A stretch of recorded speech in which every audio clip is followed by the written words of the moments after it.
What's going on, y'all? Welcome to Help Students Win, where we talk about all things education. My name is Jordan Davis. I'm a professional speaker, founder of JD Speaks, and your podcast host. And today we have an extremely special guest. We have Dr. Joquetta Johnson. She is an educational consultant and founder of Cypher for Change LLC. She's an equity specialist at Baltimore County Public Schools Department of Equity and Cultural Proficiency. She's a professor, education technology specialist, and one of the most influential teachers that I've had in my academic career. Dr. Johnson, it is so great to have you on the show today. Thanks so much for joining me. Thank you for having me. I'm super excited. Just let me say, as an educator, as a former teacher, I am so proud of you. I just had to get that out. Like I feel like a proud parent, right? So I'm excited to be here and let's just talk about education. Yes. Let's do it. And more specifically, talk a little bit about hip hop pedagogy. Woo! Now, I know the Super Bowl just passed us and we had some hip hop infused into there. So I would love to just get your thoughts on the halftime show. How did you perceive it? What did you think about it? Oh my God, I just loved it. Like, given that last year was the 50th anniversary of hip hop, and Mm, then we had Usher come and do his thing, and just seeing all the different infusions of hip hop mixed with Las Vegas and the skating. I mean, he brought all different genres of hip hop in there from different regions. I think it was amazing. And then I understand it was like the most watched Super Bowl ever. And I don't know if that's because mm. also in Las Vegas, but then you just had Usher in there who just came off his residency. So Yeah. it just lets you know that hip hop is global. Like it is, everybody's impacted by hip hop, whether they believe it or not. That's right. Yeah, it's the number one genre in the world. You know, we saw Ludacris and Lil Jon on the stage. That was super cool to see. Mhm. And if I'm being honest, when I first watched the performance, I was a little underwhelmed. Like I Mhm. wasn't moving in my seat in the same way I was even compared to last year when Rihanna Yeah. performed, and then even before that we had 50 Cent and Eminem. Mhm. And so we've seen hip hop the past Yeah. couple of years Yeah. kind of spearheaded by Jay-Z being Mhm. in charge of the Super Bowl halftime show. Mhm. It is super cool to see. So Yeah. So it's for some it's like it was a little slow stuff. So, okay, give him a second, and then it just like right. yeah, So that's I right. could so it was amazing. And as a person who is a alum of a HBCU and in marching band, to see the marching Mm, band piece in there too, like it just I was at home. I was at home. And the roller skates. I mean, come on yeah, now. yeah, yeah. That's it. I'm sure that's a Super Bowl first. I'm sure we have not seen that at any Super Bowl, and I don't know if we'll see that again either, because that's pretty Yeah. unique to Usher. Yeah. So So that I was cool to was see. okay. And the piano with Alicia Keys. Yeah, yeah, Yeah. But everybody's brilliant, talking about them brilliant. socks though. Everybody talking about them little socks. We gonna move on. The size, yeah, we not even going to unpack that one. We gonna let people Google that if they missed it.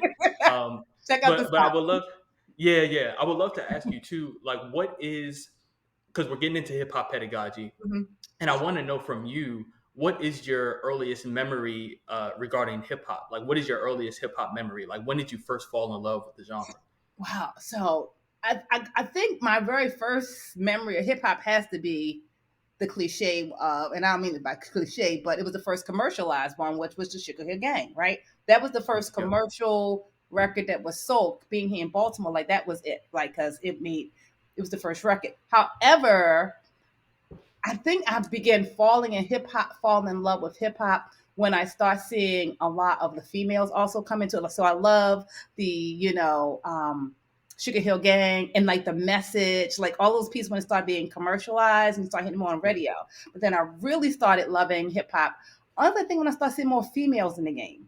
Like when you were hearing, the Roxanne Shantays and, the Queen Latifahs and even our early on, like what I think about hip hop is being in Baltimore, I didn't really understand the history of it until later on when we learned about there were rappers before Sugar Hill Gang that weren't getting, the same, type yeah, of publicity. But yeah, so I think that was my first love. His Sugar Hill Gang to this day is just like it's like the anthem. yeah, yeah. That's right. There are other ones that came before that laid the foundation for them, but that's the anthem. So that was the kickoff for me. And I'm sure a lot of listeners don't know that, or probably have never even heard of Sugar Hill Gang. I know you put me onto them Yeah. when I took a class with you in high school. Like I had no clue that they existed, or like really where hip hop was born Right. out of. So that was a crucial learning for me too. And then what a lot of people don't realize, there's actually was the first Saturday Night Live, the first group to perform. One of the first groups to rap was called Chirac. and it was female rap artists, and they were the first ones to perform on Saturday Night Live, like in early 1976. So if you look back Wow. before Yeah, it even earlier than 1980. even Yep. before, right, that like it was that group of like, I didn't know all of that, but that came with learning the history. And I think that's part of the work in any type of education is learning the history, like where we came from, how did we get there? Because so often it's missed. We just show up and like, oh, what is this thing called hip hop? Like, and Yep. then, oh, okay, and I think about like when we talked about like it's hip hop in class, we talked about Queen Latifah, for example. People didn't even know that Queen Yeah, Latifah was a rapper. They just knew her from the movie. yeah. From acting, yeah, that's right. Acting. Like Yep. she was a rapper, yeah. She was a rapper first, Queen Latifah. So just those little things are so important about understanding our history and culture, especially as what timely right now being those Black History Month. Yeah, that's right. So thank you for giving kind of like that backdrop for folks. Yeah. I want to get into kind of the pedagogical approaches around Hmm. hip hop, and Hmm. really, I started to learn like my first introduction to teaching practices in general was through you because you always talked about trauma informed pedagogy, inquiry based learning. I was fascinated by the idea of being able to learn through questions and how questions that come from students can guide learning. So I want to know from you, why hip hop pedagogy? Like, why do you use hip hop as an avenue for this type of engaged learning as opposed to trauma informed pedagogy, inquiry based learning, or do you see that kind of integrated into hip hop pedagogy? But I think it's not necessarily one or the other. They're all infused. For Mhm. me, I didn't even realize I was doing what is known as hip hop pedagogy until I was reading something like, oh, this is a thing. For me, it was always, how can I connect with the students that I serve in order to engage them, in order to help them reach their maximum potential. And for me, it started being I was a school librarian and also was a teacher record, taught many classes. And I would watch students come in the classroom with their teachers, and the thing that's literally, I remember, like, remember you see that light. I remember the moment there was teachers coming in and it was doing something around Shakespeare, and the kids like, oh, they didn't like Shakespeare, and the teacher like, these kids don't want to learn. But I mean, it was like that whole thing, they want to, and I'm looking at them like, I'm bored watching you teach, so I'm bored. Like I would Yeah, be so bored, and I'm like, I know they bored, and I'm watching them like, first and foremost, I always knew that every child has brilliance and genius. And mm, so that although what you're teaching may not be engaging doesn't mean they can't learn. So yeah, how can I engage them? How can I make something exciting? And so it started with, I remember watching a TED talk around hip hop and Shakespeare. And I mm, was like, oh, and I remember being in the library and I go to the shelf and there was a book called The Rose That Grew from Concrete. And it was the autobiography of Tupac Shakur. And I was like, Tupac wrote poetry? Because every image that I heard about Tupac was negative. Like I knew he rapped and I liked the stuff, but it was all the stuff about that other side of Tupac, which we know he has multiple. There's multiple perspectives around Tupac, right? But he definitely. also he struggled with, he had these multiple identities, right? Because yes, he was this image that was in the media, but he was also an activist. He was Mm. brilliant, right? And he Oh was yeah. right to Baltimore. So when I read his work, I was like, oh my God, he is. I had a whole different perspective because Yeah. the only narrative that I had was what was fed to me through the media. Yeah. And Yeah. that was like, oh my gosh. So I began using Tupac to teach. Then Wow. I began using Queen Latifah's Ladies First in a social studies class because somebody was talking about Sojourner Truth. And the students were like, who is this Sojourner Truth? Like, ain't I a woman? Like, they were just like falling apart. I was like, oh, I remember seeing that clip in Ladies First. Wow, Mm, why don't we connect that? Wow, yep. the Ledbetter Act and Women's Acts Rights. Let's connect that. And it just started blossoming. And someone says, this is culture responsive. This is hip hop pedagogy. And so for me, I didn't know I was doing it. I was just trying to connect with students. And I saw how when I did do that, working in collaboration with the teachers, how the engagement was different, how they were more how the questions, how they were more in tune, and I was tapping into their cultural knowledge. Because Mm, oftentimes we hear like students, they don't have the background knowledge. And I would say they have background knowledge. yeah. We have to tap into their knowledge and make the Yeah. connection. And when we brought that in, it was like the whole room would just change. It was like a vibe. It was like, okay, we're on to something. And then I start Yeah. reading more and learning more. And then I'm like, it's been done in math, it's been done in science. Hip hop is Mm, everywhere. And I think for me, it's a way of being, just like equity work. It's a way of being, it's not something that I do. And so it just was a natural fit for me and for the students that I work with. So that's how I began kind of doing it, not knowing I was doing it. and then start Mm, learning more, and then realize how I had even been miseducated about what it is and what it isn't. mm. And then that's Yep. how I began to just going deeper and deeper into the work. Yeah, and I love how you started by saying that before you even got to like the pedagogical practices, you had to view your students differently compared to how other educators view students. And so I've even heard you say tapping into students' cultural capital. And Yes. so seeing students as experts in the learning environment, that's one of the main things that in my work with educators, around pedagogy, getting educators to understand their colonized thinking about what Yeah. expertise is, about what capital is, and having students see themselves as experts through their lived experiences and seeing lived experience as expertise that students can bring into the learning environment is so key before you even get started with this work. Absolutely. And I think that's just like an education in general, because like you said, our when I decided I had was, teach at the university, do all that stuff.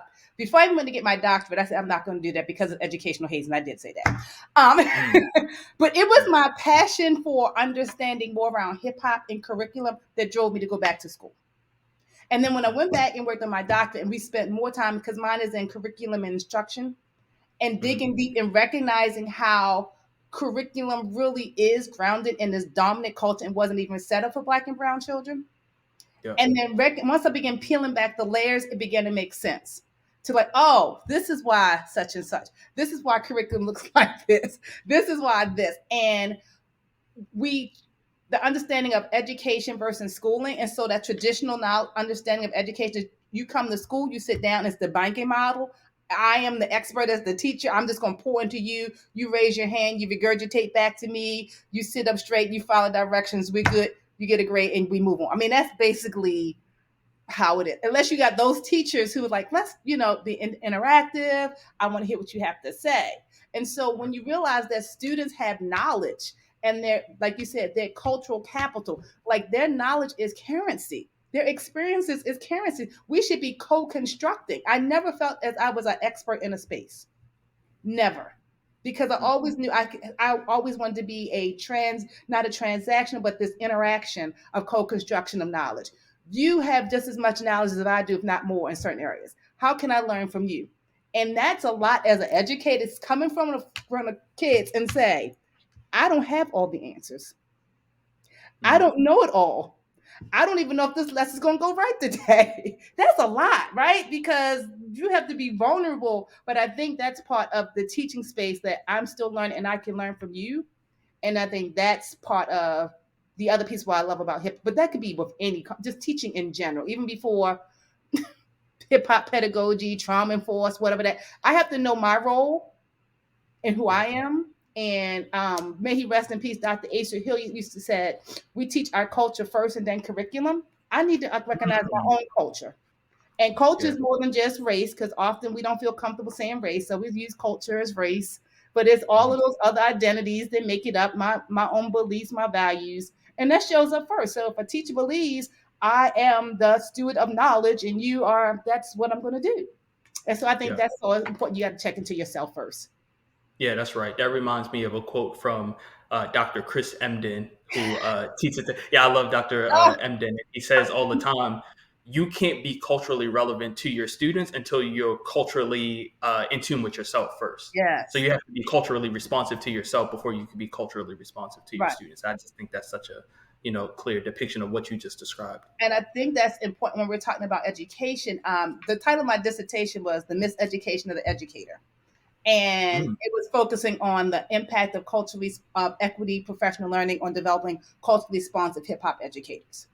And one of the things I started with the miseducation of the educators, because we have been miseducated as educators, especially about so many things. Like, what is it to be culturally responsive, right? Oftentimes, when I was introduced to cultural responsiveness, it was always around culture. If we do these strategies for these kids, generally Black kids, Black and brown kids, this will happen. Whether it's let's use hip hop, let's use this, but it was always framed in a deficit mindset, right? Like, if we do this, it will get them engaged. When that's not what it was even intended to be for, when you look at Geneva Gay, Gloria Lanza Billings, who are the ones who, frame those theories and pieces. And so when people go to use things like hip hop or trauma and force or any others, which all for me fall under the umbrella of equity pedagogies, how can I create these spaces? Through often starting with looking at a deficit, how can I fix the student? How can I use this for the student without first seeing how I may even be the trigger in the trauma? That's right. That's right. Yeah. And so again, you got to check yourself first, and it's ongoing checking in. Yeah. Ongoing. Yeah. Yeah, that's right. That's right. I want you to talk about why hip hop pedagogy is important in this moment. We find ourselves in an election year. There's a lot of buzz talk in K through 12 about social emotional learning, right, and the importance of that. We have a lot of global conflicts that students are personally impacted by, and they're bringing those into the classroom in ways that they haven't prior. And so, why is hip hop pedagogy important in this moment, and how can it be used as a tool to engage students in challenging conversations around difficult topics? Well, what I would say is, before I use hip hop pedagogy or anything, one of the things is that making sure as an educator, am I comfortable? Am I ready to do this? Because again, what happens is whether it's hip hop, whether like we talk about trauma informed, whatever the case, the pedagogy or the buzz thing is, sometimes it becomes like it's the thing that's hot right now, right? And we know in education, what is hot right now? SEL is hot, whatever. But oftentimes, what I would suggest is first checking in to see where I am myself, and am I ready to have these conversations? Whether it's right, and what role I play in that. When I look at things like hip hop pedagogy, first of all, hip hop, I want my educators to educate themselves a little bit about what it is. Because what happens is we will, and depend on who is my audience, and is hip hop, I think hip hop is global, but doesn't necessarily mean that every student wants to listen to or be engaged in that way. So I need to know who my audience is, who's in front of me, even though I think any student would be engaged with it, because it also depends on how the teacher is delivering the content, as we know, right? So it's also the message of how we're delivering content. I think it's important, one, because hip hop, first of all, is a culture. People always focus on the music, right? So recognizing that hip hop is a global phenomenon. Hip hop is rooted in social justice. Its grounding in how it was founded is in a social justice lens, underserved population, so it's already there. Every element you need is there. When you look at the elements of hip hop, DJing, b-boying, turntables, beatboxing, graffiti, one of the key elements that's also there that we don't talk about is knowledge of self, which is an element also of hip hop. And so it gives us the opportunity to, again, to identify who we are in the world, as well as our students. Our students are already listening to, and depending on what students we're talking about, are already impacted and influenced by hip hop. Every person in this world is, whether they want to admit it or not. We just watched the Super Bowl. You look at your commercials. I think about one of the first commercials that used hip hop back in the 70s was a Flintstones commercial, and Fred and Barney was doing hip hop and rapping. So one of the things we got to dig that one up from the archives. I didn't know that one. Right. Yeah. And so again, what I'm saying is we have to understand when we talk about like right now in this world, the other part of what hip hop is how it's also been commercialized. So here's an opportunity to talk about commercialism, because now it's making money. Because when it first started that way, that's not what it was about.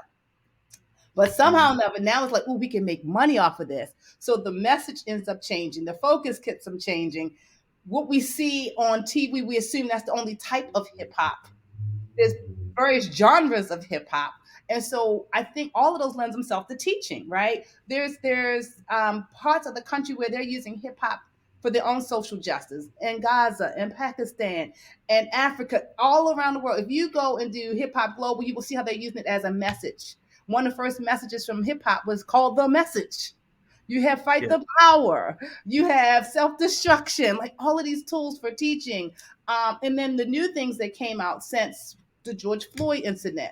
How do we use those pieces? So I think it lends itself to teaching any content. Like I said, when you mentioned Dr. Chris Emmons, that's math and science. What's the science behind it? Right? Yeah. He's got a STEM background. Yeah, that's right. Right. So like, hip hop, like all of that, you're only limited by your imagination. And that's the part about saying hip hop is a way of being, because hip hop is about creativity and thinking like there is no box. I think like there is no box, not outside of, like there is no box. And Mm. so I think that's the important part. So right now is a moment where how can we use this global phenomenon that is reaches every aspect of your life, whether you want to believe it or not, whether it's the clothes you're wearing, the language you're hearing, the movies you're watching, to engage our students in conversations related to how do we challenge the status quo? How Yeah, do we that's right. improve the injustice, right? That's Yeah. why it's so important. Yeah, in the challenging of the status quo is very much related to this idea of critical pedagogy, Mm-hmm, right? And so allowing students to think in systems and to mm-hmm, see how systems and not just individual people and individual points in history, being able to connect different periods of time and being able to see trends of how our systems, a lot of them are caste systems, a yep, lot of them are systems that underserve historically marginalized groups. And so mm-hmm, students not just saying, I'm in this math class to learn geometry, or I'm in this mm-hmm, math class to learn algebra, but I'm actually using what I'm learning in the classroom in algebra to create change, to create the world that I want to see, right? mm-hmm, And it's this understanding that a lot of students, well, I would say that a lot of educators are teaching under the pretext that the world is fine how it is. And mm-hmm, critical pedagogy is flipping that on its head and said, no, there's work that still needs to be mm-hmm, done here. And so, mm-hmm, how are we inviting students to ask questions that they have about what it even looks like to be a biochemist, mm-hmm. as a student that might have multiple identities that have been marginalized Yes. historically? What does it look like, 10 years from now, 15 years from now? What is the history behind it? What are the strides that people have had to make in order to get to the point to where they are now? And so we're talking about hip hop pedagogy, but you said it kind of applies to teaching overall. It's Yeah. that this idea around critical pedagogy, like the world that we live in now is not sufficient. And how Mm-hmm. can students participate in designing solutions for the problems in the world that they want to solve through the skills that they're learning in class? And an entry point to it can Mm-hmm. be, hip hop. An entry point to it can be even just popular media and popular culture, Mm-hmm. in general. So Absolutely. And I think you bring a really good point, is because it's really about the skills, because many of the jobs that don't even exist right now, right? So what I'm going to school for yeah, right now, there's certain jobs like they're always going to be, but there are jobs that exist that didn't even exist 3 years ago that now exist this year, right? And so 5 years from it's going to be another set of skill jobs that don't even exist. So what skills? Problem solving is a skill that goes regardless of whatever field, right? Those some of those soft skills, the critical thinking, being collaborative. Am I able to work across groups? Right, diverse groups. Right, am I able yeah, to have understand multiple perspectives? All of yeah. those things, Analysis skills. Yeah, that's right. all of that goes regardless of career, whether I am working at the McDonald's or I am running a Fortune 500 company, Yeah, right? that's right. All of those skills work, right? Like, and so I think that criticality is really important. And we have to, like you said, some teachers realize, think that, oh, everything's fine the way that it is. And sometimes not putting everything on the teacher, but sometimes it's whatever curriculum that they're given. So that's why it's also important that when we look at education, it's more than just who's in front of the room, it's who's delivering the curriculum. There's so many layers and nuances to it. But I do love the fact that you mentioned like how we are part of the system, right? Because Mm-hmm. systems and structures, because oftentimes people are like, well, when is the system going to do something? When is da da da da da? And when depending upon what systems and structures, I say, well, part of it, we are part of the system, the Right. systems, and then their structures. And so depending upon Yeah. where you are, it can be daunting. So that's where I always tell teachers, like, what do I have, and administrators, what can I do in my circle of influence? Because I may not can knock down everything that's up at the top, which seems so overwhelming. But in my circle, what I can do is, what am I teaching my students? How am I Mm. interacting with my parents in my community? Am I standing up and speaking out against something that I see? Am I challenging status quo? Am I bringing in different new ideas? What do I have control over in my circle of influence? And that's the same thing we talk about, like looking at hip hop, right? Who am I in this work? Knowledge of self. What can I do? How can I collaborate? How am I co-constructing with others in Yeah. the spaces? Yep. That's so good. That's so good. Can you talk through some examples of how you integrate hip hop into your own teaching? Like, what does it actually look like from class assignments to class discussions? Like, what does it look like in Oh, practice? and it can vary from space to face because sometimes for me it's also a way of teaching. So it's not necessarily just the assignment, but how I am teaching and delivering the content, right? So I'm Yeah. that person who, for example, one of the things I would feel like is about building relationships with students, right? I feel like how do we build community in a space? Music is one of those things that builds, I feel like can build community. So one of the things I usually do, like in the first day of classes, I always play some of my favorite music. And then I ask my students, like, hey, tell me what are some of your favorite songs? And if there's a song that you listen to, like when things get kind of rough, what song would that be? And then I Mm, have students generate, and we create a class playlist. And then we begin having conversations around the songs. And you learn a lot about people, about what they listen to. yep. And their artists, and who did you pick this? And why did you like this? And then we create this class playlist. Then I can have them write about it.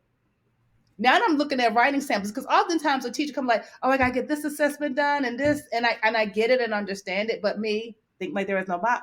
If I ask you to tell me about your playlist and then I ask you to write about it, now I'm getting a writing sample. If I ask you to let's come in front of the classroom, we're gonna talk about it. Now I'm getting you an opportunity to speak in front of the class. So all these things, I think sometimes we look at teaching as this is over here, this is over there, when it's all Mhm. infused, and all of this is social and emotional learning.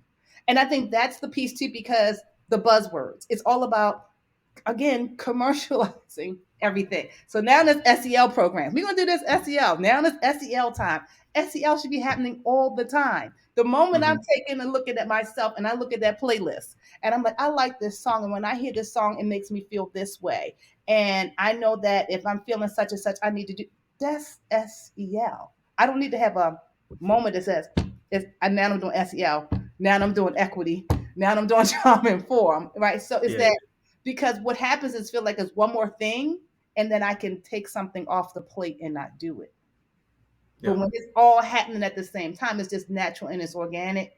That's how teaching should be, right? But it's how we are conditioned. Now it's Yes, the siloing of not only our departments and our yeah, schools and our districts, but also how we go about structuring a classroom. It's teachers bringing their own anxieties and traumas from yes, their educational experiences and being like, okay, I'm gonna put things in boxes because that's neat and tidy for me. mhm, When a lot of students don't learn that way, right? And so it's absolutely. again when you refine your teaching practices and you implement things like hip hop pedagogy, things like trauma informed pedagogy, you yourself as an educator are transformed by it, Mhm, and you are moving out of your comfort zone in a way that your students see it too. They see the effort that you're making to see them as whole mhm. people, and now you're not only improving the teaching, but you're improving the relationship, and it's like this beautiful reciprocal relationship between your teaching practices and also the relationship that you build with your students, and then the relationship that students are building with each other as they hear each other talk about music, as they hear each other talk about the different aspects of their lives that are impacted by it. So, And that's about building community in the classroom, right? Because so often, and again, like with many educators, it's also delivered to them is how it's supposed to be, right? Because as an mm, educator, this is how, whether it's my pre-service programs, which we could talk about that at another time, because sometimes mm, it's like, how am I taught to teach? Right. right. And and if we understand most of our pre-service programs and most of our students, our student population is mostly students of color, black and brown students, right? And so, but our teaching force is still predominantly white women. Hmm. So we need to have those kind of conversations of how does that impact also who is teaching students. Not that you cannot, but there's a whole different level of dynamics and understanding and packing of that. What do pre-service programs look like? Doing my research around cultural responsiveness, most pre-service programs don't spend a lot of time around cultural responsiveness and the deepness, because you have to be comfortable about having those true conversations around culture, and not just culture, identity, but also race, Mm, right? We don't feel comfortable talking about race. And then we have teachers who are coming into school systems who, for many times, their identities are so much different, multiple from the students that they serve. And with the yep. best intentions, you get this cultural disconnect. And Yep. so, and then I'm told now we're going to do SEL, because what is SEL intended for? to teach kids how to breathe and monitor themselves. But SEL also first checks in with adults too. Adults don't generally do the work that they need to do through SEL, because part of Yeah. SEL says also, as the educator, have you done your SEL work? Yeah. But we usually Yeah. skip past that part, like, oh, Jordan, you're having a rough day. I need you to breathe. Are you? And like, again, maybe I'm the trigger. Right. Maybe as a teacher, I could be the trigger. So I think that's the part as well, like learning. But that requires some additional work on the educator, and they're all crammed with curriculum. And that's why, because we're trying to get to outcomes. We're trying to get a certain Yeah. test score. We're trying to make sure, we're past this, we do this, whether it's AP, GT, whatever the case may be, get these scores, standardized tests. It's about outcomes. And one of the things I always try to get educators to realize, I understand all of that, trust and believe. But we also remember that every piece of data point, when you're looking at that, is a tied to a human being, to a student. That data Hmm. point is a tied to a human. Yeah. We're not That's right. producing widgets. Right. Exactly. Exactly. I want to get back to a point that you were starting to tease out a little bit Uh-huh. earlier. I was in a faculty meeting a couple of days ago, and we were talking about performance as pedagogy. And Uh-huh. obviously, hip hop and performance are very aligned. And the speaker in this meeting, she was talking about performance being used as topic, method, and then also presentation, right? And so performance as the topic. So we can treat hip hop as the topic. We can critically engage song lyrics. We can critically analyze and be able to connect what artists are saying and the ways that they are presenting their art to policy, to government, right? To social trends and kind of like sociological frameworks, right? So hip hop can be the the topic. It could also be the method. So Yep. what does it look like for students, instead of giving a 10-minute PowerPoint presentation, they Uh-huh. turn that into a free write, right? Yep. They turn that into a poem. They turn Yep. that into a rap song that they, put Uh-huh. together. A They piece of art. create their own album. Right, exactly. They Right. turn into an A&R, Right. and they put together an album that is based on the assignments that they've had throughout the entire semester, right? Like Right. really getting students to be creative in how Right. they, um, as the method for learning, and then Absolutely. also performance as presentation. Yes. And Yes. so when you go to present about your research as an educator at a Mm-hmm. conference, Mm-hmm. or when you have a workshop on these types of things, right? When you go to Mm-hmm. share about the pedagogical work that you do Mm-hmm. in relation to the topic that you're teaching, Mm-hmm. thinking out, again, outside of just the Mm-hmm. traditional presentation. I've even seen people. I heard about a student at Georgetown who delivered his dissertation through a comedy performance, right? I So they am. had like a whole comedy jam, and like people were laughing, and it was great. But they, the people that were there also learned a ton from it. And so seeing performance as again, the topic, the method for learning, and then also how we present the learnings is something that really stuck with me, and it seems like it's really aligned with what you're talking about. Absolutely. It's funny you should say that, because, and I believe it's Dr. Toby Keith. He did his dissertation. We even talk about methodology, like research methodologies using hip hop. So when Mm, he did his research, he used blackout poetry to black out his mm. qualitative to create his research methodology. And his dissertation was spoken word poetry, and he did it at Busboys and Poets in DC. Right. And That's super cool. so that's what we're talking about, right? So again, it's like changing what it is, right? Because there is a narrative behind hip hop. So we have to talk about that too, right? When we talk about change the status quo, because oftentimes when I ask students, because I do youth engagement too, as well as working with educators, like, what do you think about when you first come to think about hip hop?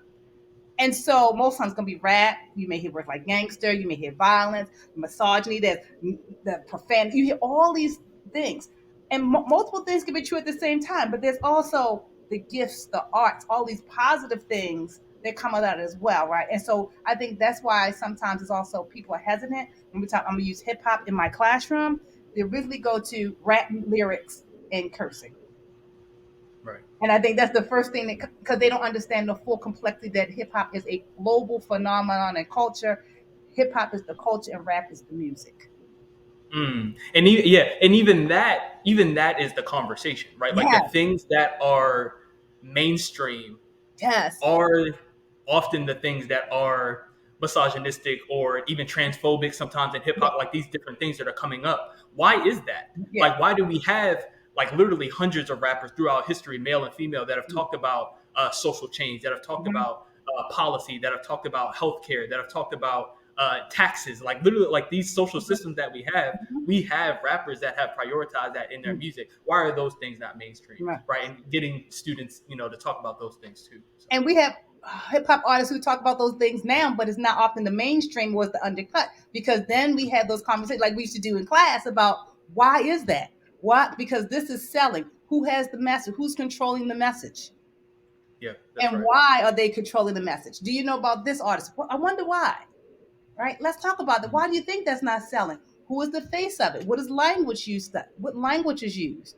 Why are we using those words, but we don't hear it in this? And I think that's the criticality. That is asking the questions. That is, pushing students to really think, right? Because you are what you consume.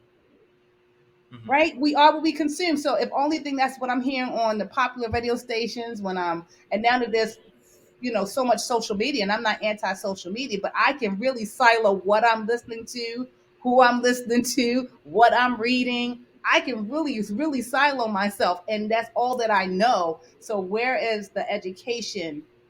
And I think that's where the role of the educator is as well. But that means that I have to be tapped in a little bit too into that Yeah. culture.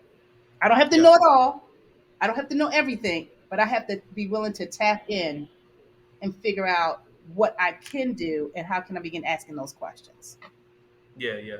And this conversation reminds me of a book that I've been listening to called A Pedagogy of Play. And it Mm-hmm. talks about playful pedagogy and how it is often the assumption from teachers and educators that when we introduced the idea of play and even performance into the classroom, that it's not rigorous, that it's Mm-hmm. wasting time, that it's not reaching Mm-hmm. these curriculum standards that you was talking about Mm-hmm. earlier. But when students are in play, when they have like a playful mindset, they're Mm-hmm. relaxed, they're Mm-hmm. more engaged, they're more willing to take risks, they're Mm-hmm. more willing to ask questions. And this is kind of getting into a conversation about gamified education, but I think it kind of relates to hip hop and then Mm-hmm. just also like arts integration into education. It's like there are also clear rules for the genre too. So it's not just Absolutely. like you're introducing it and all heck is going to break loose and everything is free. Like Right.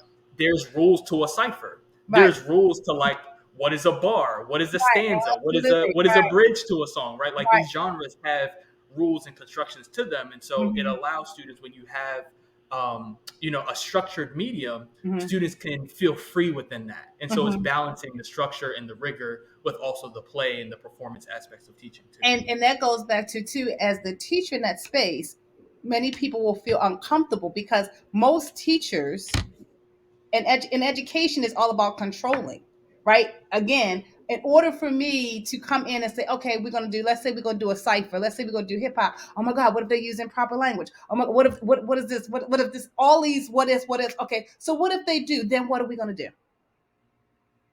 Yeah. Have we created a class norm about what is and what is not acceptable?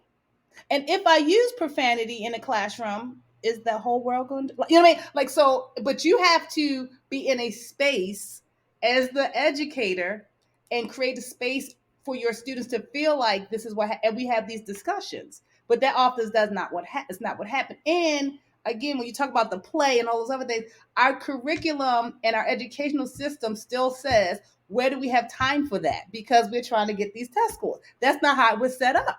So Mm-hmm. while we're trying to bring all these different innovative ways to teach that really aren't new, people just kind of repackage them, Mm-hmm. right? Yeah. Because you think about those teachers that was really doing this, it may not have a title to it.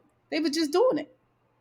Right. So, but the systems and the way that we look at our classroom is not set up that way. We got this, I got X amount of days, I got to get this curriculum covered by this, I got to do this by this, right? It's like this. Yeah. All of that and all of that is aligned with what? Dominant culture. You got X amount of days. I need you to cover this curriculum. I need you to do this. So for the teacher who may want to do something, truly may feel like I can't because I got to get this covered. Or if they feel like they want to, do they have leadership that says it's okay if you think outside of the box and do something different? Mm. Because we can Okay. come into classrooms where it may not be what is in the curriculum, but I'm still learning all the content, teaching the standard. And if I don't have the right administrator, I could get dinged for that. Right. Yeah. Right. And so it's a Yeah. level. Yeah.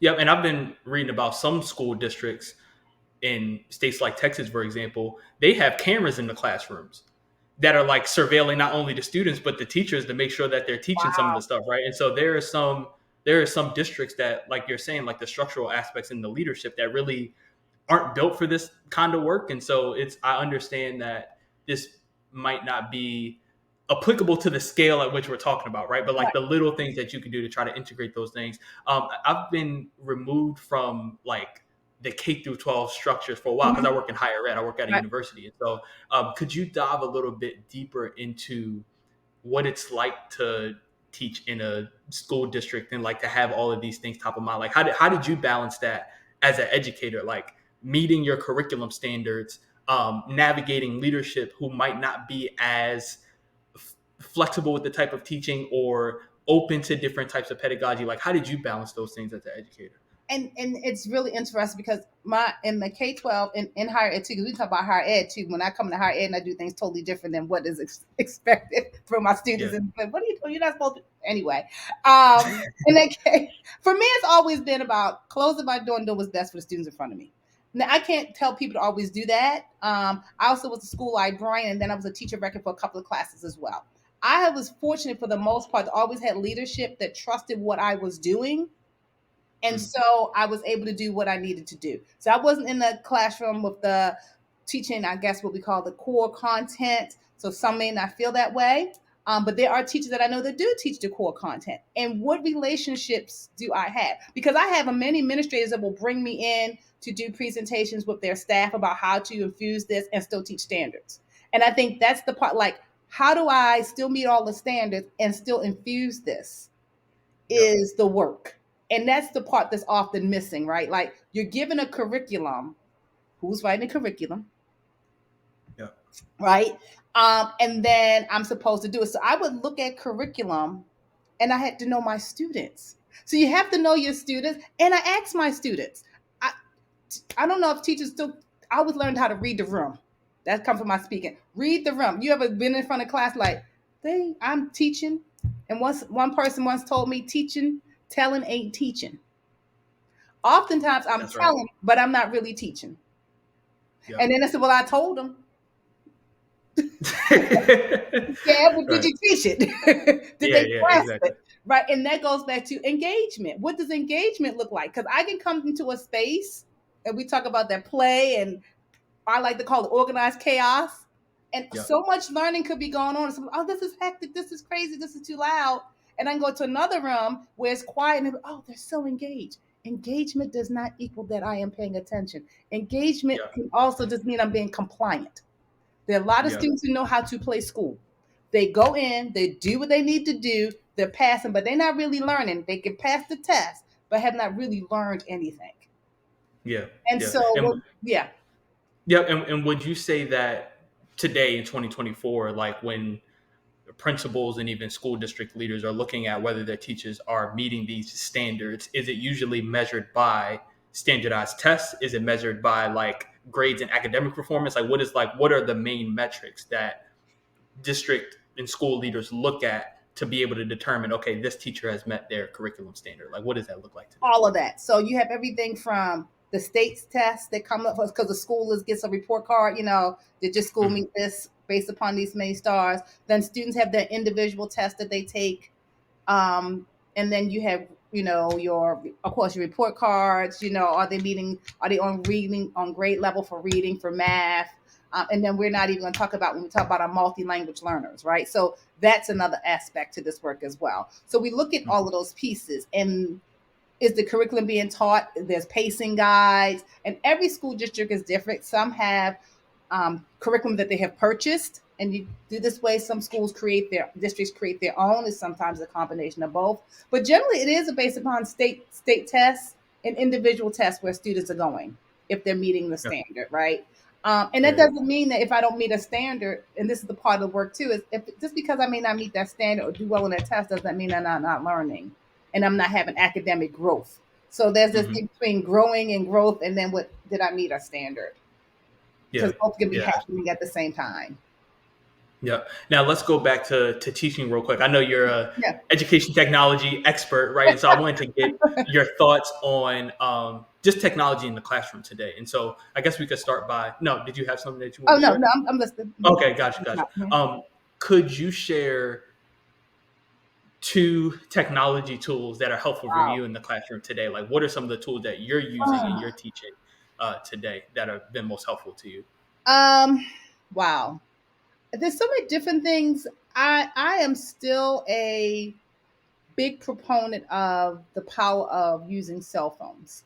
I mean, I know that many of our school districts still have the one-to-one with the computers, but I think it's about finding the balance with everything. And so for me, I'm still a proponent of what apps can I use for time management, for engaging students. I'm still a big proponent about using multimedia in the classroom. Um, I'm still a big proponent of giving students opportunity to create. And right now, like I have not really dug full force into like AI, and I know there's a big, all kinds of discussions around AI. I still think social media is a powerful tool for teaching and learning. And I know that Mm, a lot of districts are suing because of the things that are happening with students. And I am a strong believer that multiple things can be true at the same time. Yes, there are students who are that social media could do a better job. But I think that at the same time, there are some wonderful things that can come out of social media as well. And I think that's that we again, this goes back to Dominic, this binary is either this or it's that. It can be yeah, both. It can can be be both. both because we also talking about how many students are using social media to begin businesses, who are connecting with other people in a positive light, who are learning through. I mean, I've learned so many things through social media when I'm following the right people. And that was part of my library. But like when people talk, you don't want to use this, like, but are we using it to follow your colleges, seeing what's happening at your university? Like, so there's this balance, but we don't. I feel like we're in a world where it's either this or it's that. It's like, Mm, right. And so I think the power of social media can be great if, again, are we providing the certain structures around it? Are we guiding? We fear what we don't know. that's So right. we feel we don't understand. And again, what's the narrative that is being given to us right now? It's like AI, AI, AI, AI, AI, all these different things that are happening. Absolutely, those things are true. But there's all a. Have you seen the art that's being created out of AI? Have we been seeing how it's being used for instru like? So there's that part too. So I think when we talk about AI, the possibilities are unlimited. But with anything, we also have to be mindful of what it can do. It's like a pen. I always use the pen now. I could take a pen and write the most beautiful love letter story, but a pen can also be used as a weapon. That's right. Yeah. I could take a knife and carve the most beautiful piece of work. You know, you see the people what they call whittling or whatever, and they use it. Beautiful piece of artwork, but it also could be used as a weapon. So I Yeah. think it's all about the narrative and how we decide to use it and how we educate ourselves around it. So I would definitely say social media is still one of my favorite tools for teaching and ask students what they're doing. That's right. Yeah. And I so I'm young. I'm 24. I often forget that a lot of the professors that I work with are also parents, and they are bringing their. A lot of them don't use social media themselves. Period. There are some that are like completely removed from it, either from their own fear of trauma or because their students are not their students, but their own children are Uh-huh. having problems with managing social media. And like you said, two things can exist at the same time. And it's getting educators to understand that you putting your own insecurities in front of your students as a barrier to their learning is destructive. Like it's harmful, right? And so what work can we do to even just bring the complexity to the students, being Right. able to share to your students, look, I know that y'all are on social media a lot, and I see the potential in it, but I also see the challenges with it. So how can we set up this classroom environment so that we can leave the challenges aside, we're aware of them, and we Mhm. can critically engage with what we see on social media. And then students start to view social media differently because the way that our classrooms have been constructed, most students have never been able to integrate social media into their learning. Or if they tried to, they've been punished for it. And so even redefining it for those students and them getting to think to themselves, oh, I could use this differently. Yeah. I could like quote podcast in my discussion Yes. post this week. Like I can take a screenshot of this post that I saw on Instagram and upload it to Canvas or Blackboard or whatever, and engage in that way. And so it's making students aware that this is even possible to them. And like I love what you said, that social media is 100% a learning tool. And as adults, as parents, the parents that I've talked to, we can let our fears around it and the negative outweigh the positive aspects of it. And I think like you said, like, how do we do it? Because again, it's like, what have I been exposed to? Because it still goes back to self. I teach my culture first and then curriculum. So if I have a fear of social media, what have I been taught to believe about social media? What have I been taught about anything? So when you talked about how do I do it, like I used to do a lesson called hashtag activism, because I was trying to teach my students that yes, social media also can be used as a tool. If we think about something like Black Lives Matter, the Me Too movement, all that was done during social media with a hashtag. The power of the hash, that's a teaching tool, right? And Absolutely. so how can we, but I have to recognize that. And also as the educator, if I'm not comfortable, I need to say that. And I said, Mm. well, help me understand why it's so important to you, Jordan, you using social media. Have conversations. Yeah. I be honest, like I fear it. Like there were certain things like, I don't know about this, y'all. Help Miss Johnson understand why I need to. Okay, well, let me talk to you about, and then we have this okay. And it's about perspective taking. Like I may not want to do it, I may not need to understand it, but just being open to the idea of it. I'm not here to Yeah. change minds. Let me just Yeah. be open to the idea. Maybe I'm gonna let you lead a lesson on how to use social media. Talk to me how you're using social media. Talk to me about a podcast you listen to. Share with me X, Y, and Z. Oh, I can use this. So again, it still goes back to that work starting with the educator of like being open and honest. And some people are 10 toes down. They 10 toes down. Yeah.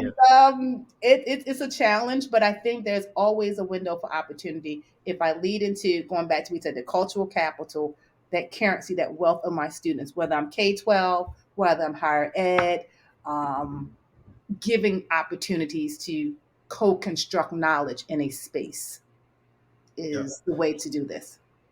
Yeah. And you named something really powerful. I want to ask a follow-up question before Mhm. we transition to our hip hop trivia. Okay. Do are teachers having those conversations, like the conversations that you mentioned about, oh, I'm fearful about this, can you talk to me about it? Like what do those conversations look like? Does it happen at professional development days? Does it just happen when we're standing outside of our homeroom classes and like we're waiting for students to trickle in? Like do our teachers actually having those conversations, and what opportunities are there for teachers to learn from each other about these critical topics? I believe those conversations are happening, but I think there also has to be avenue and opening up to have the conversation, right? In my work, whether it's having the conversation around social media or how do I have a conversation about race? I don't feel comfortable having those conversations. Meaning, also, I have to be vulnerable enough and honest enough to say, I'm not comfortable talking about X, Y, and Z. I don't understand. That opens up a level of vulnerability that someone may not feel comfortable. So when I say that I'm not vulnerable and I want to learn more, then I need to be in a space where someone says, well, let's talk about that. Do I have relationships with my students? Do I have relationship with my administration to say, hey, I really want to try this. Will you support me in this? Or whatever the case may be. So I do believe those conversations are happening, because when I travel doing PDs and keynotes and stuff, people always like, well, how do you do that? I really want to do this, but and Yeah. do that And then and it do comes that. out. Yeah. Then it comes out, right? Because I thought about it, but I didn't know. Sometimes they're not who's in your silo, who's in your circle, right? Because sometimes we're in a circle of people that you might want to try something new and they don't, and you may not even want to share, even as adults. Peer pressure. Yeah. That's right. Right. Yeah, thank you so much for that great answer, Dr. Johnson. We're going to take a quick break, and then Okay. after this, we're going to have some fun with our hip hop trivia. All righty. And we are back, and we have a special edition of our trivia today, and it is hip hop edition Um, since we have a hip hop expert with us. I ain't the expert. That's Jordan's words. Those are Jordan's Oh my words. god! But for today's trivia, I'm going to share a few rules with you. So there are going to be 5 questions. Mhm. There's 2 points per question. So each Mhm. question is worth 2 points. If you get it wrong, you don't lose any points. You just don't get the 2 points. Okay. Um, your goal is to get to 5 points. Okay. And some of the questions allow for a hint, but if you use the hint, you only get 1 point, right? So I'll be What? reinforcing these rules as we go. But Can I phone a friend? Can I phone a friend? No pressure. Oh, we might have to add Chat GPT into the mix to see yeah. if A some chat AI can help us again. out. But I'm sure we'll be fine, though. I'm sure we'll be fine. Are you ready with the first question? Okay, let's go. All right, let's go. Question number one. Mm-hmm. In LL Cool J's hit, Oh, Lord have mercy. He going real I'm specific. in LL's Cool J's hit, I'm gonna knock you out. What were LL's first words on the song? The first words on the song. Don't How call does it a he start the comeback. song? I've been here Yes, for that you. that is correct. That is correct. You got it. See, Okay, all that right. was Okay. easy. Wait a That minute. was easy. Making me stressy. Okay. And I got to see him in live, and I got a photo of LL, so I love him. Yes. Oh, awesome. We Okay. got All two right. points on that. Whew, All as right. long as I get at least one right, I won't feel like a complete fool. Okay. All right. Yeah. All right. All right. Question number two. In 1980, Sugar Hill Gang released Rapper's Delight, which is Mm-hmm. widely regarded as the first hip hop single to ever release. Mm-hmm. But what was the name of Sugar Hill Gang's first studio album? Studio album. Their studio album. We're not talking about Rapper's Delight. So that was the song. I don't know what their first studio album was. Would you like to utilize one of your hints? So yeah, would you like a hint? Okay, Sugar Hill Gang's first. Yeah, we guess we'll use mine. Sugar Hill Gang. Okay. Their first Now with the hint, I'll give you three multiple choices. I'll give you three choices, then you could choose from Okay. one of the multiple choice questions to make it a little Okay. easier. So, A, Eighth Wonder, B, Living in the Fast Lane, or Okay. C, Jump on It. Hmm. Jump. You said jump on it. I can run through them again. Yep. Run through again from. Run So, through again from. yep. So is it A, Eighth Wonder, B, Living in the Fast Lane, or C, Jump on It? I'm going to go with. I'm guessing. I'm going to go with jump on it. That is incorrect. Boom, boom, The boom, answer boom. was the answer was Eighth Wonder. Okay, Eighth Wonder. If you Okay. haven't seen the album cover, it is a fantastic album cover too. You'll never see an album cover like that I'm again sure, on a hip hop. I'm sure I've seen the album cover. Oh, that's right, because they was like with Egypt and all that other stuff on it. They had that Yes. Egyptian look. Okay, Yeah. Eighth Wonder. That's right. Okay. All right.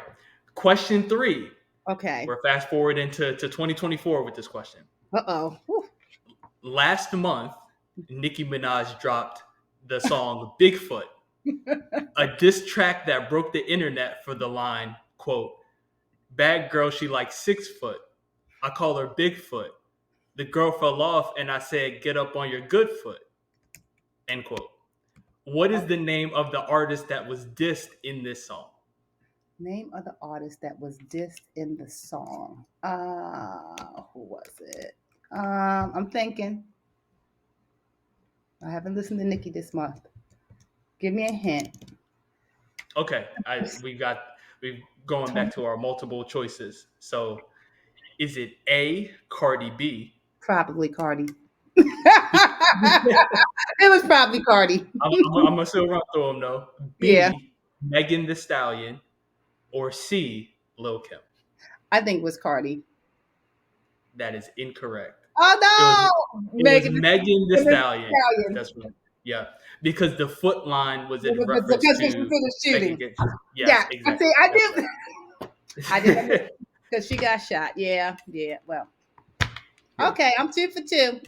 Yeah, no problem, Okay. no problem. All right, so we are on question number 4. All right, so we Okay. got 2 more, including Okay. this one.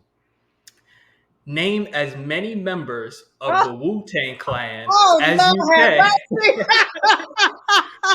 You, You earn a half a point for every member that you name. Okay. All right. As many as I can. Well, we know there's methods. Yep, that's one. Um, GZA, Gaza. Yep, that's right. That's two. Um, RZA, RZA. Yep, that's three. Oh, the late ODB. Yep, that's four. You're doing great. Okay. Wait a minute. Master Killer. Yes, that's right. Yep, Okay. that's And then five. it was Ghostface, That's right? six. You killing it Okay. right now. Still a few more if you want to. I'm trying to feel like I gotta redeem myself after the last two. um, who am I missing? How many am I missing? Did I say Method Man? You did not say Method Man. I don't. Oh well, I think you did say Method Okay. actually. Yep. Okay. Raekwon. Raekwon. Yeah, he's one of Okay. them, and you didn't say Raekwon. Okay. So All you got right. seven of them. Okay. I'm That is good. very impressive. I'm That good. is very impressive. I'm good. I had to redeem after I missed the easy ones, right? Okay. Well, you got 3.5 points with that one. So Okay. you won the game with the Oh, 5 points. So okay. you surpassed 5 points. You have survived the hip hop trivia gauntlet. Yeah. And we can go through the fifth question if you want to, just for Okay, fun, sure, if why you like. not? As Okay. long as I ain't come out looking like T-Man, like, I should know, Megan. Oh no, not at all. Okay, You all did right. great. Um, Question number 5. okay. In the 1997 song "Not Tonight," we saw an all-star cast Not of tonight. Lil Kim Okay. featuring Missy Elliott, Da Brat, Left Eye, and Angie Martinez. The song also appeared on a movie soundtrack in that same year. What is the name of the movie? Oh, is that Moulin Rouge? It is not. No, that is Could you say incorrect. like not tonight? The song is titled Not Tonight, which released Not in tonight. 1997. 1997. Not tonight. What movie was that? Not tonight. 97. 97. Not tonight. Name the artist again. Yep, so this featured Lil Kim, Missy Elliott, Da Brat, Left Eye, and Angie Martinez. Angie Martinez. Now I can give you some choices if it's helpful. Okay. I'm listening. Okay, all right. So is it A, Nothing to Lose, Okay. B, Men in Black, or C, Soul Food? Oh, what soul food? Had to be the first, but not for what was the first one you said? Yeah, Not nothing to lose. nothing to Yep, and lose. that's correct. Yep, Nothing that to was lose. it. I That don't was know. it. That was it. I heard Moulin Rouge because I would think about Little Kim and then when they did Moulin. Yeah. Like you talking about like was that from Lady Marmalade or was that Yeah. their year? Lady Mama, Got it. yes. Got it. But Missy Elliott was in that one. Okay. All right. I think I Yeah. survived. No, you more than survived. You killed it with the that Wu Tang question came in clutch. That was crazy. So that was awesome. Okay. Well, Dr. Johnson, before we leave today, I would love for you to talk a little bit more about Cypher for Change. Can you tell us a little bit more about the work that you're doing? So Cypher for Change is a new startup. Like it'll be having this official launch probably this summer. But Cypher for Change is my what I like to call my DEI. I'm the co-founder of Cypher for Change. So basically, Cypher for Change is a DEI organization where we look at using professional development to begin having conversations, but it's grounded in hip hop. So I use the elements and the ethos of hip hop to drive professional development and learning around DEI issues. So I ground it in the 4 principles of hip hop, which are peace, love, unity, and having fun, and knowledge of self. And I consider myself the chief MC, chief catalyst for change, because all this work starts with a conversation. And so when we're talking about equity work, it also talks about knowing who I am in the work and using those ideas of having peace, working together and having fun. I mean, we had a conversation earlier, we talked about this work is hard work, it's draining work, but there's also joy in the work, right? And we can have fun while we're doing this as well. And so that is my organization and business Ciphers for Change.